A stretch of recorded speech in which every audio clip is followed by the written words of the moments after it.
Guys welcome to all math by Sandeep sir. दोस्तों, जैसा कि आपको पता है कि आपको साइंस की क्लासेस मिल रही हैं एंड आप रेगुलर उसको फॉलो भी कर रहे हैं। तो दोस्तों, आज मैं आपको प्रकाश का परावर्तन कंप्लीट करा चुका हूं एंड प्रकाश का जो अपवर्तन है उसकी बेसिक बातें आपको बता चुका हूं। ये प्रकाश के अपवर्तन की सेकंड क्लास है। जिस स्टूडेंट ने प्रकाश के अपवर्तन की पहली क्लास नहीं देखी है तो सबसे पहले उसको जाके देखिए, उसके बाद इस क्लास पे आइए, क्योंकि जो प्रकाश के अपवर्तन की बेसिक चीजें हैं ना वो उसी क्लास में डिस्कस की जा चुकी हैं। ठीक है दोस्तों, तो सबसे पहले प्रकाश का अपवर्तन हम पढ़ रहे थे। तो प्रकाश का अपवर्तन होता क्या है बेसिकली? सबसे पहले जो हमारी लाइट होती है, लाइट अगर अपने माध्यम को चेंज करती है, इट मीन्स अगर लाइट हवा से पानी में जाती है तो क्या हो रहा है, यहाँ पे लाइट अपना माध्यम चेंज कर रही है। तो इसी को क्या बोलते हैं हम? प्रकाश का अपवर्तन बोलते हैं। ठीक है दोस्तों, तो प्रकाश के अपवर्तन में क्या है कि जब जो प्रकाश की लाइट होती है वो अपना माध्यम चेंज करती है तो उसकी क्या चेंज हो जाती है? उसकी स्पीड चेंज हो जाती है। तो आज बेसिकली हम रिफ्रैक्टिव इंडेक्स जो हमारा अपवर्तनांक होता है उसके बारे में हम डिस्कस करने वाले हैं। ठीक है दोस्तों, कि जो स्पीड होती है उस पर क्या फर्क पड़ता है, कैसे स्पीड स्लो होती है, कैसे मंदी होती है। तो ठीक है दोस्तों, बने रहिए मेरे साथ। सबसे पहले हम बात करते हैं ऑप्टिकल डेंसिटी। क्या होती है हमारी ऑप्टिकल डेंसिटी? ऑप्टिकल डेंसिटी क्या होती है? सपोज करो आप एयर है, ठीक है, तो एयर के जो पार्टिकल हैं वो क्या है? जो वो कम डेंस हैं, मतलब एज कंपेयर टू वाटर। अगर हम पानी की बात करते हैं तो उसके जो पार्टिकल्स होंगे ना वो काफी पास पास होंगे। तो इसी को बोलते हैं हम डेंसिटी, मतलब घनत्व। जो ऑप्टिकल हमारा जो मीडियम है, जिस मीडियम में हमारी लाइट जा रही है, तो उसका घनत्व क्या है। तो घनत्व के बारे में कुछ हम बेसिक पॉइंट आपको डिस्कस करने वाले हैं। सबसे पहले दोस्तों, जो हमारी ऑप्टिकल डेंसिटी होती है ना, अगर ऑप्टिकल डेंसिटी हमारी ज्यादा है, किसी मीडियम की ऑप्टिकल डेंसिटी क्या है? ज्यादा है, प्रकाश की घनत्व कैसा है? ज्यादा है, तो वहां पे प्रकाश की चाल क्या होगी? स्लो। आप भी देख सकते हैं, जब आपने प्रकाश का अपवर्तन मैंने पिछली क्लास में स्टार्ट किया था तो लाइट क्या था? लाइट उसमें एक माध्यम से दूसरे माध्यम में जा रही थी। एयर में जो लाइट थी उसकी जो स्पीड थी ना वो हाई थी, लेकिन अगर वो वाटर में आ गई तो उसकी स्पीड क्या होगी? स्लो होगी। इसका मतलब ये है कि जो एयर है हमारी, एयर का क्या है कि ऑप्टिकल जो डेंसिटी है ना एयर की, वो इट मीन्स अगर हम बात करते हैं तो प्रकाश की चाल एयर में ज्यादा है और पानी में कम है। अगर हमारी ऑप्टिकल डेंसिटी अगर हमारी ज्यादा होगी तो प्रकाश की चाल भी क्या होगी? अपोजिट होगी, मतलब कम होगी। ठीक है दोस्तों, अगर हम बात करते हैं, अगर ऑप्टिकल डेंसिटी हमारी क्या हो जाएगी? कम हो जाएगी, ठीक है, तो प्रकाश की चाल क्या होगी? बढ़ जाएगी। इट मीन्स क्या है कि जो हमारी जो डेंसिटी होती है ना, वो अगर जैसे एयर की काफी कम है डेंसिटी, तो डेंसिटी कम होगी तो क्या होगा? प्रकाश की चाल क्या होगी? बढ़ जाएगी। अगर हम पानी की बात करते हैं तो पानी की क्या है? ऑप्टिकल डेंसिटी ज्यादा है। अगर ऑप्टिकल डेंसिटी पानी की ज्यादा है तो प्रकाश की चाल क्या होगी? कम हो जाएगी। ठीक है दोस्तों, तो ये आपको ऐसे ही मतलब डाल के अपने नोटबुक में नोट करने हैं कि अगर ऑप्टिकल डेंसिटी हमारी ज्यादा होगी तो प्रकाश की चाल उसकी अपोजिट होगी। ठीक है, अगर ज्यादा है तो कम होगी, कम है तो ज्यादा होगी। ठीक है, अब हम रिफ्रैक्टिव इंडेक्स पे आते हैं, जो हमारा अपवर्तनांक होता है उसके बारे में बात करते हैं। अगर रिफ्रैक्टिव इंडेक्स अपवर्तनांक की बात करते हैं तो सबसे पहले ऑप्टिकल जो हमारी डेंसिटी है अगर वो ज्यादा होगी, ठीक है, अगर क्या होगा? ऑप्टिकल डेंसिटी हमारी ज्यादा होगी तो उसका जो अपवर्तनांक है ना, जो रिफ्रैक्टिव इंडेक्स है, वो भी क्या होगा? ज्यादा होगा। जब उसका रिफ्रैक्टिव इंडेक्स ज्यादा है तो इट मीन्स जो प्रकाश की चाल होगी ना वो कम होगी। आप यहां भी पढ़ चुके हैं, मैं प्रैक्टिकली भी आपको बता दूंगा। अगर हमारी ऑप्टिकल डेंसिटी क्या है? ज्यादा है, मतलब घनत्व, उसके पार्टिकल पास पास है, तो उसकी रिफ्रैक्टिव इंडेक्स भी क्या होगी? ज्यादा होगी। जब हम उसकी डेंसिटी भी ज्यादा है, रिफ्रैक्टिव इंडेक्स भी ज्यादा है, तो प्रकाश की चाल कैसी होगी? वहां पे प्रकाश की चाल स्लो होगी। अगर हम बात करते हैं, अगर ऑप्टिकल डेंसिटी अगर हमारी ज्यादा है, ठीक है, अगर हमारी ऑप्टिकल डेंसिटी कम है, ठीक है, अगर हमारी ऑप्टिकल डेंसिटी क्या है? कम है, अगर हम बात करें वहां पे क्या होगा? हमारा अपवर्तनांक भी क्या होगा? कम होगा। तो स्पीड ऑफ लाइट है ना, प्रकाश की जो चाल है वो क्या होगी? ज्यादा होगी। इट मीन्स ये जो रिफ्रैक्टिव इंडेक्स है ना इसके अपोजिट होती है, मतलब इसके इनडायरेक्टली प्रोपोर्शनल होती है। अगर हम बात करें रिफ्रैक्टिव इंडेक्स की, अगर आपको यहाँ पे मैं एग्जांपल के थ्रू बताऊं, ये हमारी क्या है? रिफ्रैक्टिव इंडेक्स जो है वो वेलोसिटी ऑफ लाइट के क्या है? इनडायरेक्टली प्रोपोर्शनल है। दोस्तों ये जो साइन होता है ना, ये बेसिकली कुछ लोग इसमें क्या होते हैं, कंफ्यूज होते हैं। इसमें आपको कंफ्यूज नहीं होना है। अगर सपोज करो कोई ऐसे लिखा हुआ है, इसका मतलब होता है डायरेक्टली प्रोपोर्शनल, मतलब ये इस पे डिपेंड कर रहा है। अगर हम वेलोसिटी ऑफ लाइट बढ़ा देंगे ना तो ये भी हमारी बढ़ जाएगी। अगर हम डायरेक्टली ऐसे कहीं भी आपको कोई भी दो साइन, अगर एक ऐसा साइन लगा हुआ है और दो आमने सामने लिखा हुआ है, इसका मतलब होता है कि वो डायरेक्टली प्रोपोर्शनल है, मतलब डायरेक्टली डिपेंड है एक दूसरे पे। ठीक है, ये यहां तक बात क्लियर है। उसके बाद क्या करते हैं कि अगर हमारी रिफ्रैक्टिव इंडेक्स क्या है कि वो इनडायरेक्टली प्रोपोर्शनल क्या है, स्पीड के है। इसका मतलब ये है कि अगर हमारी स्पीड बढ़ेगी ना, अगर क्या होगा, हमारी स्पीड बढ़ेगी, यहां आप देख सकते हैं अगर स्पीड बढ़ेगी तो रिफ्रैक्टिव इंडेक्स क्या होगी, वो हमारी कम हो जाएगी। स्पीड बढ़ेगी तो रिफ्रैक्टिव इंडेक्स कम हो जाएगी। ये इनडायरेक्टली प्रोपोर्शनल होता है, जो मैंने अभी आपको यहां बताया है। ठीक है दोस्तों, अब हम आगे बात करते हैं कि अगर हमें रिफ्रैक्टिव इंडेक्स निकालनी हो किसी भी माध्यम की, मतलब अगर हमें रिफ्रैक्टिव इंडेक्स अगर अपवर्तनांक पता करना हो तो हमारे पास ये एक फॉर्मूला होता है, निर्वात में प्रकाश की चाल। निर्वात में प्रकाश की चाल क्या होती है, 3 × 10⁸ मीटर प्रति सेकेंड। हम यहाँ पे वो वैल्यू पुट करेंगे जो माध्यम में प्रकाश की चाल होगी, हम दोनों को लिख देंगे, हमारी रिफ्रैक्टिव इंडेक्स आ जाएगी डायरेक्टली किसी भी मीडियम की। जैसे मैंने यहाँ पे रिफ्रैक्टिव इंडेक्स, मैंने कुछ जो 3 पॉइंट है इनकी मैंने यहाँ पे रिफ्रैक्टिव इंडेक्स आपको डायरेक्टली बताई भी हुई है। ठीक है दोस्तों, तो ये हमारे कुछ बेसिक पॉइंट है प्रकाश के अपवर्तन से रिलेटेड। अब कई बार क्वेश्चन उठता है कि आपसे पूछा जाता है कि स्नेल का लॉ क्या है। ठीक है, अब मैं आपको स्नेल का लॉ डिस्कस करता हूं। ठीक है, तो दोस्तों बने रहिए मेरे साथ। और मैं आपको ये बात बता देता हूं कि जो भी आप पढ़ रहे हैं ना, ये साथ के साथ नोट्स बनाते रहिए, क्योंकि अगर आप नोट्स बना के इनको बार बार रिवाइज करेंगे ना तो मतलब आपको ना चीजें आसानी से क्लियर हो जाएंगी, कोई इशू होने वाला है नहीं।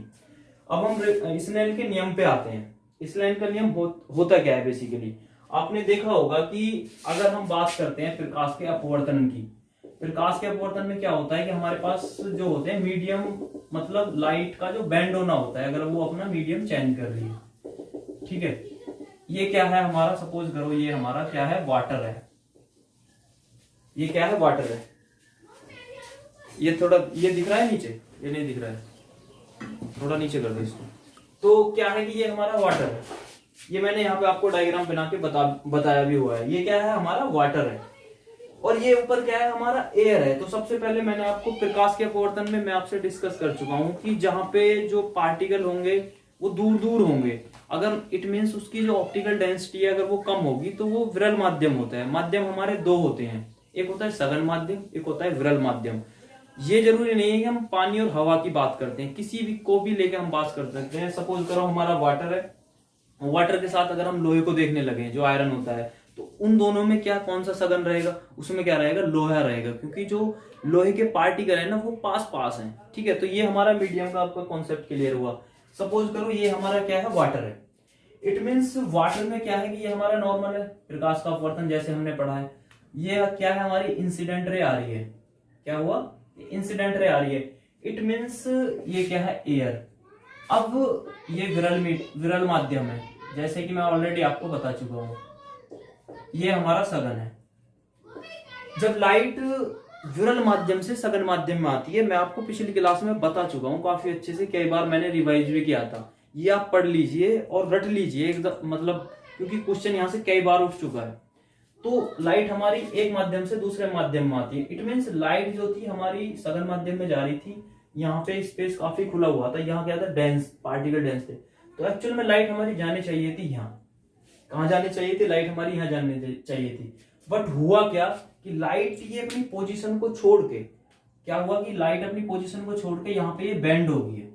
ये हमारा आई है, ये हमारा आर है, इसको बोलते हैं एंगल ऑफ इंसिडेंट, इसको बोलते हैं एंगल ऑफ रिफ्लेक्शन, मतलब आपतन कोण, ये है अपवर्तन कोण।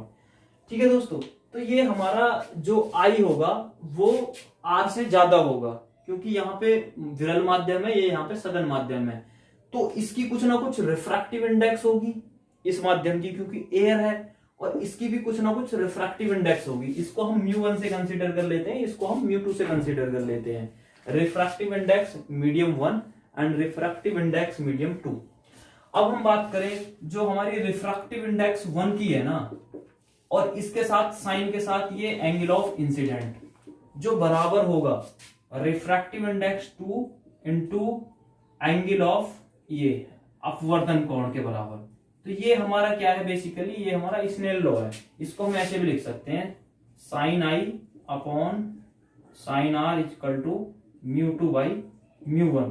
तो ये कई बार आपसे क्वेश्चन पूछा गया है कि ये स्नेल लॉ हमारा होता क्या है। ये मैंने पहले भी आपको यहाँ बना के बताया हुआ था, लेकिन मैंने फिर से इसको बता दिया। इसमें कुछ नहीं है कि लाइट जो दो लाइट मतलब जो दो माध्यम है ना, उसकी जो रिफ्रैक्टिव इंडेक्स होती है 1 की एंड रिफ्रैक्टिव इंडेक्स होती है 2 की। तो उसमें क्या होते हैं, रिफ्रैक्टिव इंडेक्स जो 1 है उसके साथ एंगल ऑफ इंसिडेंट की मल्टीप्लाई कर देंगे साइन के साथ लगा के, और इसके साथ रिफ्रैक्टिव इंडेक्स 2 के साथ एंगल ऑफ जो हमारा जो रिफ्रैक्शन है मतलब अपवर्तन जो कोण है उसके साथ मल्टीप्लाई कर देंगे। ये हमारा स्नेल लॉ यहाँ से निकल के आ गया है। ठीक है दोस्तों, अब हम आगे चलते हैं। तो ये चीजें ना आपको मतलब कई बार रिवाइज करनी है। बेसिकली ये चीजें मतलब अगर आप एक दो बार इसको नोट्स बना के आप अच्छे से रिवाइज कर लेंगे ना, तो आपको कभी भूलने वाले हो नहीं। ठीक है दोस्तों, आगे चलते हैं। तो नोट्स बना के आप अच्छे से पढ़ते रहिए। आपको साइंस ऐसे लगने लगेगी कि मतलब एकदम उड़ा दोगे आप क्वेश्चन देखते ही, मतलब इतने बढ़िया आपकी साइंस हो जाएगी ना। आप मतलब क्वेश्चन आपसे अगर कोई नींद में भी पूछेगा ना विद कॉन्सेप्ट, आप इजीली बता सकते हो। अब मैंने क्या है कि ये रिफ्रैक्टिव इंडेक्स लिखी हुई है। कुछ जो मतलब हमारे मीडियम होते हैं, सपोज करो एयर है, एयर की रिफ्रैक्टिव इंडेक्स हमारी 1 होती है एंड जल जो होती है उसकी 1.33 होती है। इट मींस हीरे की होती है 2.42। इसका मतलब आप ये देख सकते हैं कि जो हमारी स्पीड ऑफ लाइट है सबसे ज्यादा किस में होगी, एयर में होगी, क्योंकि रिफ्रैक्टिव इंडेक्स क्या है, सबसे कम है। रिफ्रैक्टिव इंडेक्स अगर कम होगी तो स्पीड ऑफ लाइट क्या होगी, ज्यादा होगी। मैंने अभी आपको बताया है कि ये इनडायरेक्टली प्रोपोर्शनल होते हैं, ये कम है तो ये ज्यादा होगा। ठीक है दोस्तों, अगर जल की बात करें, इससे कम लाइट स्पीड जो होगी वो जल में होगी, क्योंकि इसकी रिफ्रैक्टिव इंडेक्स इसकी ज्यादा है तो इसमें क्या होगा, कम होगी। अगर हम हीरे में बात करें तो हीरे में हमारी जो प्रकाश की चाल होगी वो और भी कम होगी। ठीक है दोस्तों, तो ये रिफ्रैक्टिव इंडेक्स मैंने आपको कुछ बताई, एग्जाम्पल के साथ बताई, और इसका फॉर्मूला बताया कि रिफ्रैक्टिव इंडेक्स आप निकालते कैसे हैं।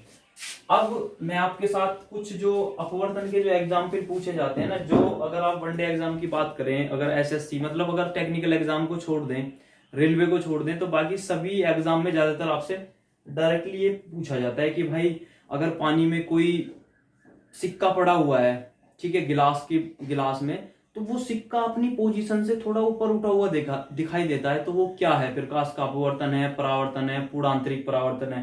तो ये मैं आपको एग्जाम्पल बताता हूँ। सबसे पहला एग्जाम्पल है हमारा कि द्रव में अंशतः डूबी हुई छड़ी का टेढ़ा मालूम पड़ना। इसका मतलब ये है कि कोई द्रव है, आपके पास ये द्रव है, मतलब इसमें क्या है, आपके पास गिलास है, इसमें क्या है, द्रव है। तो द्रव में क्या होगा, जो हमारी छड़ पड़ी होगी ना ये, तो ये क्या होगा, थोड़ी मुड़ी हुई दिखाई देगी। इसका मतलब क्या है कि वो जिस पोजीशन पे है एक्चुअल पे हमें उस पोजीशन पे दिखाई नहीं देगी, क्योंकि एक्चुअल में वो हमें दिखाई नहीं पड़ती है। मैं आपको डिस्कस करता हूं, ठीक है। इसके एग्जाम्पल आप देख लीजिए। दूसरा एग्जाम्पल है इसका, सूर्योदय से पहले सूर्य का दिखाई पड़ना। इट मीन्स अभी सूर्योदय हुआ नहीं है, वो जिस जगह पे है उससे पहले हमें दिखाई दे रहा है। इट मीन्स उसकी जो पोजीशन है वो चेंज हो रही है। आपको ये याद रखना है कि जहां पे भी अगर पोजीशन चेंज की बात कर दी जाए ना आपके साथ, तो आप वहां पे प्रकाश का अपवर्तन टिक करके और आ जाएंगे आराम से, क्वेश्चन सही होगा वो। अगर हम बात करें, पानी से भरे बर्तन में पैंदी में पड़े सिक्के का ऊपर उठा दिखाई देना, तो ये मैं आपके साथ डिस्कस करता हूं। ये सपोज करो ये क्या है हमारे पास, ये हमारे पास क्या है, एक गिलास है। इस गिलास में क्या लिया हमने, गिलास में ले लिया हमने पानी। ठीक है दोस्तों, ये गिलास में क्या है, हमारा पानी भरा हुआ है। तो पानी में क्या किया आपने, कॉइन्स लिया और कॉइन्स को डाल दिया, मतलब सिक्का जो है उसको आपने पानी में डाल दिया। तो सिक्का हमारा कहां पे है, ये क्या है, हमारा सिक्का है। तो ये सिक्के की क्या दिखाई दे रही है आपको, ये सिक्के की जो अगर हम बात करें ये डिस्टेंस की, तो ये सिक्के की आपको एक्चुअल पोजीशन दिखाई दे रही है। इट मीन्स जो सिक्के की जो पोजीशन है वो ये है। इसको हम बोलते हैं वास्तविक गहराई। वास्तविक गहराई, इट मीन्स जो सिक्का है वो हमारा यहां पे है। आपको वास्तविक गहराई जो दिखाई दे रही है, कहां पे दिखाई दे रही है, यहां पे दिखाई दे रही है। बट होता क्या है कि अगर आप सिक्के में ऐसे अपनी नाड़ डाल के देखेंगे, मतलब जो गिलास होगा जिसमें पानी रखा हुआ होगा, तो उसमें क्या होगा कि वो सिक्का जो आपको उस पोजीशन पे दिखाई नहीं देगा, वो कुछ ऊपर लगेगा कि भाई ये सिक्का उठा हुआ है। आपने कभी देखा होगा, आप नहाने के लिए अगर वहां पे जाते हैं तो जो कुंडी होती है उसमें सिक्का आप डाल देते हैं, तो आप ऐसे आंख खोल के देखते हैं ना, वो काफी आपको ऊपर उठा हुआ दिखाता है। उसका लॉजिक जो है प्रकाश का अपवर्तन ही है। अब हुआ क्या कि इससे रेज निकली, ये रेज निकली। मैंने आपको बताया है ऑलरेडी कि जो कोई भी हमें वस्तु दिखाई देती है ना, वो कैसे दिखाई देती है, उसका प्रोसेस क्या होता है कि पहले जो लाइट आती है वो उस वस्तु पे पड़ेगी, वस्तु पे पड़ने के बाद वो हमारे पास आंखों पर आएगी, उसके बाद वो वस्तु हमें दिखाई देगी। तो वो सेम प्रोसेस यहाँ पे होगा। यहां से लाइट गई, ये क्या है, हमारा सघन माध्यम है। अगर आपने पूरी क्लास ली है कुछ ली, तो ये आपको इजीली पता होगा कि ये हवा है बाहर, और ये क्या है, पानी है। तो ये सघन है, इसके पार्टिकल पास पास हैं, इसकी जो डेंसिटी है वो ज्यादा है। ये हमारा एयर है, इसको बोलते हैं विरल माध्यम। तो हुआ क्या कि लाइट हमारी जब सघन माध्यम से विरल माध्यम में गई, तो जिस पोजीशन पे जानी चाहिए थी वो इस पोजीशन पे जाके ना यहां से दूर हट गई काफी, ऐसे मतलब ये दूर हट गई, क्योंकि यहाँ पे जो पार्टिकल पास पास थे, इट मीन्स वाटर था। आप रोड में फंसे हुए थे, जाम लगा हुआ था, जब जाम से आप बाहर निकले तो आपने क्या किया कि आपने अपनी स्पीड बढ़ा दी, तो इसने अपनी डायरेक्शन चेंज कर दी। तो ये जो डायरेक्शन यहाँ पे आती है, ये इन दोनों को जो मिलाने के बाद ये हमारा प्रतिबिंब यहाँ बनता है हमारी आंख पे। ये हमारी यहाँ पे क्या हो गया, आंख हो गई, ठीक है। अब ये क्या है कि ये प्रतिबिंब हमारा यहाँ बनता हुआ प्रतीत होगा, हमारी आंख को यहाँ दिखेगा। तो वो क्या हुआ कि वो भी प्रकाश के अपवर्तन के कारण होता है। आकाश में तारे का टिमटिमाना, इट मीन्स आपको लगता है कि तारे टिमटिमा रहे हैं, वो टिमटिमा नहीं रहे हैं, जो एक्चुअल उनकी पोजीशन है वो वहीं पे रहते हैं, बट होता क्या है कि वो हमें उनकी पोजीशन चेंज दिखाई देती है, वो प्रकाश के अपवर्तन के कारण होती है। अब इससे क्या है कि आपसे क्वेश्चन उठेगा कि ये जो सिक्का था पहले जिस पोजीशन पे था वो तो कोई बात है, उसका तो हमें पता है कि एक्चुअल में सिक्का की पोजीशन कहाँ है। सपोज करो आपका गिलास है, इसकी डिस्टेंस है टोटल 4 मीटर गहरा है, ये क्या है 4 मीटर गहरा है। तो अब आपसे पूछ लेगा कि ये जो आपको उठा हुआ दिखाई दे रहा है ना, वो कितनी गहराई पे है। जो सिक्का आपको दिखाई दे रहा है वो कितनी गहराई पे है, जो उसकी मतलब अपरेंट डेप्थ है, जो उसकी आभासी गहराई है। तो यहां से क्वेश्चन पूछ लेता है। सपोज करो ये हमारे पास कितनी है, इसकी 4 मीटर इसकी गहराई है। यहां से हमारा एक फॉर्मूला निकल के आता है, अगर हमें आभासी गहराई निकालनी हो तो आभासी जो गहराई होगी हमारी, वो होगी हमारी जो हमारी वास्तविक गहराई है, वास्तविक गहराई अपॉन रिफ्रैक्टिव इंडेक्स, जो हमारी माध्यम की रिफ्रैक्टिव इंडेक्स है। ये हमारा फॉर्मूला होगा। अब मैं आपके साथ एक क्वेश्चन डिस्कस करता हूं। सपोज करो हमारी वास्तविक गहराई कितनी है, 4 मीटर है। कितनी है, 4 मीटर है। अब हुआ क्या कि हमें ये 4 मीटर दिया हुआ है, अब हमें ये बताना है, तो हमें क्या बताना है, आभासी गहराई बतानी है, ठीक है। अब हम फॉर्मूला में वैल्यू पुट कर देंगे, कुछ करना ही नहीं है। रिफ्रैक्टिव इंडेक्स वाटर की कितनी होती है, 4/3। मैं ऑलरेडी आपको बता चुका हूं, ये वैल्यू होगी हमारी 4/3। इट मीन्स जो ये वैल्यू है वास्तविक गहराई, हमें पता है कि हमारी वास्तविक गहराई कितनी है, 4 है, और जो हमारी रिफ्रैक्टिव इंडेक्स है वो कितनी है, 4/3, ठीक है। इट मीन्स एक मिनट में आपको बता देता हूं कि ये वास्तविक गहराई होगी 4। इसको सॉल्व करेंगे तो आपकी क्या आ जाएगी, ये आभासी गहराई आ जाएगी, ठीक है। आभासी गहराई आ जाएगी, और आभासी गहराई जो आएगी हमारी, अगर हम इसको ऊपर ले जाएंगे तो ये 4 × 3/4, 4 से 4 कट जाएगा तो आभासी गहराई हमारी 3 मीटर आ गई। तो मैंने आपको ये न्यूमेरिकल बताया है कि अगर आपको सिक्के की एक्चुअल पोजीशन दी हुई है, मतलब जिस पोजीशन पे सिक्का है, अगर आपको उसकी आभासी गहराई पता करनी हो कि वह एक्चुअल में किस गहराई पे है, तो वो क्या होगा कि हम ये फॉर्मूला लगाएंगे, आभासी गहराई जो बराबर होती है वास्तविक गहराई अपॉन रिफ्रैक्टिव इंडेक्स। जो हमारी वास्तविक गहराई थी हमको 4 मीटर दी हुई थी, एंड जो रिफ्रैक्टिव इंडेक्स है वो वाटर का होता है 4/3। हमने वो वैल्यू पुट करी और हमारी 3 मीटर क्या आ गया, आंसर आ गया, ठीक है दोस्तों। तो ये आपके कुछ अपवर्तन यहाँ पे आपका कंप्लीट होता है, ठीक है। अपवर्तन आपका यहाँ पे कंप्लीट होता है। अपवर्तन एंड परावर्तन के आप कोई भी क्वेश्चन बनाइए, बनाने के बाद सॉल्व करिए। अगर आपको किसी में भी इशू आता है तो कमेंट बॉक्स में आप टाइप कर दीजिए। मैं ज्यादा हाई लेवल पे अभी आपको पढ़ा नहीं रहा हूं, मैं आपको चीजें बेसिक बता रहा हूं, क्योंकि आपका पहले साइंस में इंटरेस्ट बनना चाहिए।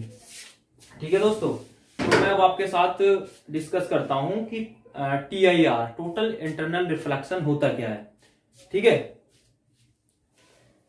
टोटल इंटरनल, तो ये लाइट के अगर हम अगले कॉन्सेप्ट की बात करें तो वो कॉन्सेप्ट होता है TIR, जिसको हम क्या बोलते हैं, टोटल इंटरनल रिफ्लेक्शन, पूर्ण आंतरिक परावर्तन। ये पूर्ण आंतरिक परावर्तन क्या है कि इससे भी क्वेश्चन मतलब काफी रिपीट होते हैं, तो इसको आपको समझना है। सबसे पहले पूर्ण आंतरिक परावर्तन होता क्या है, इसको इंग्लिश में TIR, टोटल इंटरनल रिफ्लेक्शन बोलते हैं।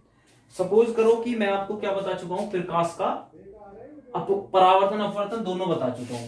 ये हमारा क्या है, ये हमारा, अगर हम इसको हम एयर लेते हैं, ठीक है, इसको वाटर लेते हैं, ये एयर लेते हैं, वाटर लेते हैं। अगर एयर से कोई लाइट आ रही है, ठीक है, एयर से कोई लाइट आ रही है और वो किस में जा रही है, वाटर में, मतलब विरल माध्यम है, ये हमारा क्या है, विरल माध्यम है, और इसको क्या बोलते हैं, सघन माध्यम।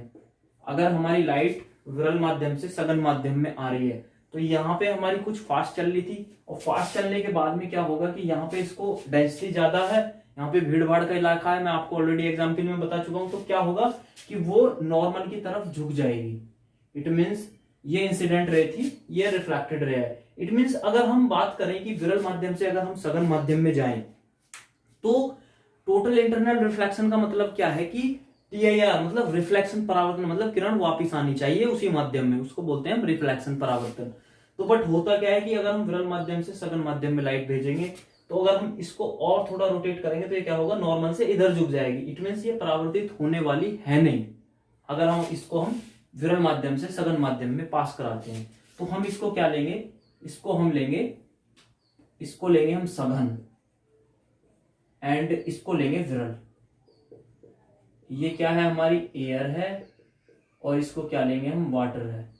इट मीन्स अगर हम एयर से वाटर में जाते हैं, मतलब सॉरी, अगर सघन की बात करते हैं तो यहाँ पे क्या होगा, वाटर होगा। अगर विरल की बात करते हैं तो यहाँ पे क्या होगा, एयर। इट मीन्स अगर हम सघन माध्यम से विरल माध्यम में जाते हैं तो होता क्या है कि यहाँ पे क्या है कि भीड़ भाड़ का इलाका है, लाइट हमारी ये यहाँ जानी चाहिए थी, बट हुआ क्या कि लाइट ये अपनी पोजीशन से और मतलब फास्टली अब चलने लगी, तो ये नॉर्मल से थोड़ी दूर हट गई। इट मीन्स ये हमारी इंसिडेंट रे है, और ये क्या है, रिफ्लेक्टेड रे है। ये एंगल है R है, ये एंगल है I।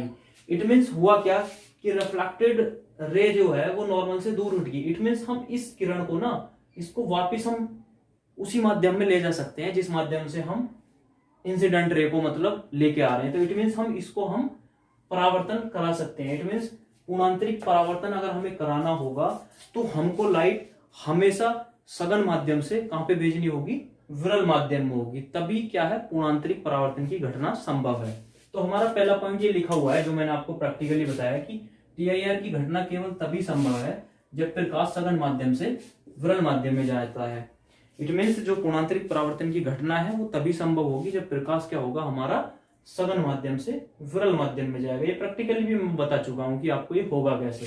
इट मीन्स लाइट को अगर हम यहाँ पे भेजेंगे, ठीक है, तो ये यहाँ पे और इधर झुक जाएगी, ये एक कंडीशन ऐसी आएगी, इधर वापस चली जाएगी, तो इसको क्या बोलते हैं, टोटल इंटरनल रिफ्लेक्शन। तो ये पहला पॉइंट आपके क्लियर हो गया होगा। TIR की घटना केवल तभी संभव है जब प्रकाश सघन माध्यम से विरल माध्यम में जाता है। आपसे पूछ लेगा कई बार कि 4 ऑप्शन दे देगा कि पूर्ण आंतरिक परावर्तन की घटना संभव है जब प्रकाश हवा से कांच में जाता है, ठीक है, कहां से जाता है, हवा से कांच में, तो वहां क्या है, हवा क्या है, विरल माध्यम है, कांच क्या है, सघन माध्यम है, तो वो पॉसिबल नहीं है। कांच से हवा में जाएगा तो अब हो जाएगा, कोई इशू नहीं। अब दूसरा क्या है, जब अपवर्तन कोण का मान जो R है, सॉरी, अपवर्तन कोण का मान जो R है, इसका मान 90 डिग्री हो जाता है तो आपतन कोण क्रांतिक कोण कहलाता है। इट मीन्स क्या है कि जो हमारा आपतन कोण है, ठीक है, वो क्रांतिक कोण तब कहलाएगा कि जब जो हमारी रिफ्लेक्टेड जो एंगल है, जो हमारा अपवर्तन कोण है, वो क्या होगा, वो 90 डिग्री हो जाएगा। इट मीन्स मैं आपको प्रैक्टिकली दिखाता हूं। सपोज करो ये हमारी यहां से रे 1 आई, ये रे 1 आ रही है, 1 रे आई, आराम से हमने इंसिडेंट करी, ये जानी चाहिए थी कहीं और, लेकिन ये थोड़ी नॉर्मल से क्या हुआ, दूर हट गई, तो ये रे 1 हमारी यहां आ गई, रिफ्लेक्ट हो गई। अब हमने यहां से रे 2 भेजी, अब 2 यहां से गई, ये यहां आ गई। अब हमने यहां से 3 भेजी, तो 3 क्या हुआ, ये हो गया। तो मतलब ये जो एंगल क्या है हमारा, ये 90 डिग्री एंगल हो गया।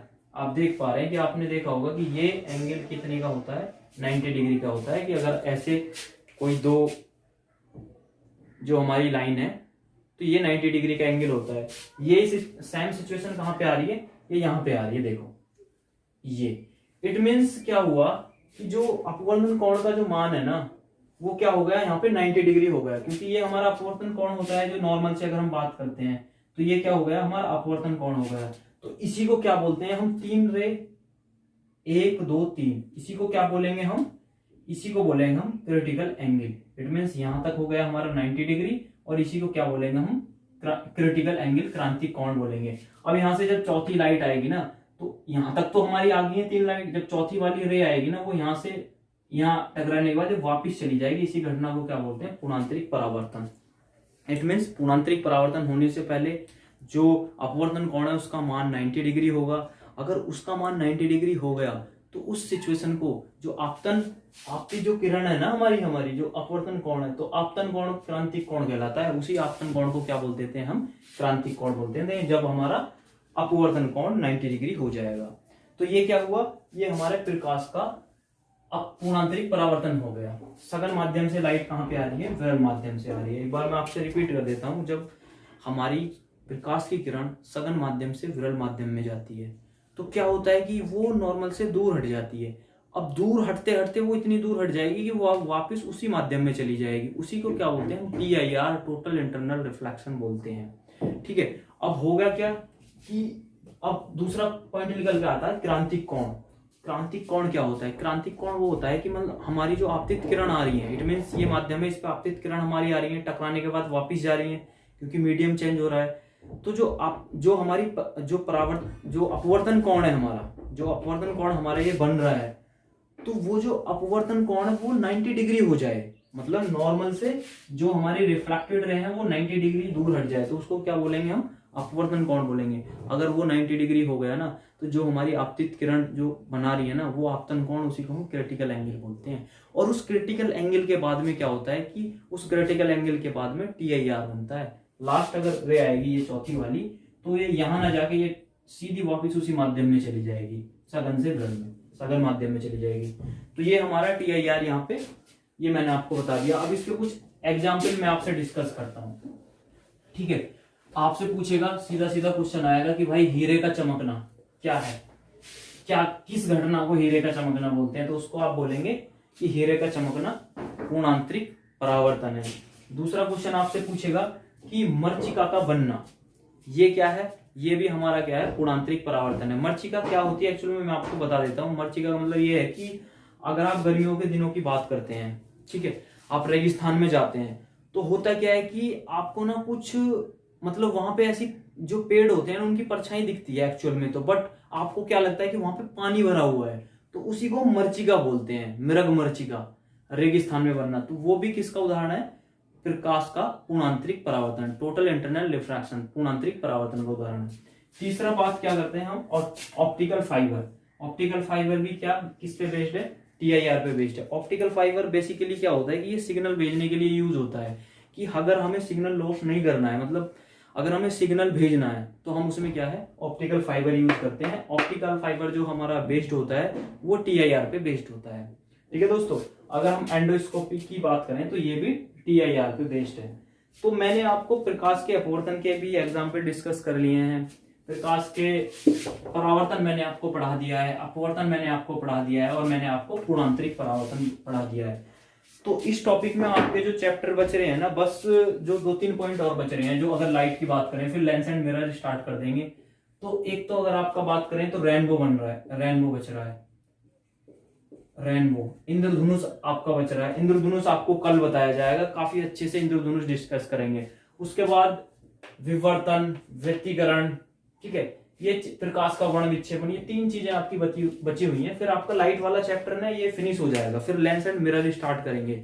तो फिर उसके बाद क्या होगा कि लाइट में जितने भी क्वेश्चन बन रहे हैं, लाइट से जितने भी प्रीवियस ईयर क्वेश्चन होंगे, मैं आपके साथ वो डिस्कस करूंगा। बट आपको एक बात बता दूं कि सबसे पहले कि आप जो मैं आपको बता रहा हूं ना, कोई वीडियो अगर इसी को देख रहा है वो इसको ना देखे। इसको देखने से पहले वो सबसे पहले इंट्रोडक्शन क्लास देखे, उसमें उसके बाद वो अपना सिलेबस लिखे कि कैसे आपको साइंस को पढ़ना है। उसके बाद आप फर्स्ट क्लास लेंगे, फिर सेकंड क्लास लेंगे, तब इस क्लास पे आएंगे। तो आप इजीली मतलब आप साइंस को पढ़ लेंगे, आपको रटने की कोई जरूरत पड़ेगी नहीं। ठीक है दोस्तों, तो आज की जो क्लास है मैं यहीं पे एंड करना चाहूंगा। ठीक है दोस्तों, तो कल से आपका रेनबो स्टार्ट करूंगा, प्रकाश का वर्ण विक्षेपण भी स्टार्ट करूंगा, इंद्रधनुष कैसे बनता है बारिश के मौसम में, तो वो आपको एकदम कॉन्सेप्ट क्लियर होने वाला है, कोई इशू नहीं होगा कैसे इंद्रधनुष बनता है। ठीक है दोस्तों, तो चैनल को सब्सक्राइब करिए एंड वीडियो को लाइक करिए अगर पसंद आई है तो दोस्तों। ठीक है, और अपनी नोट्स बनाइए, अच्छे से पढ़िए। ठीक है दोस्तों, bye bye, take care, thank you.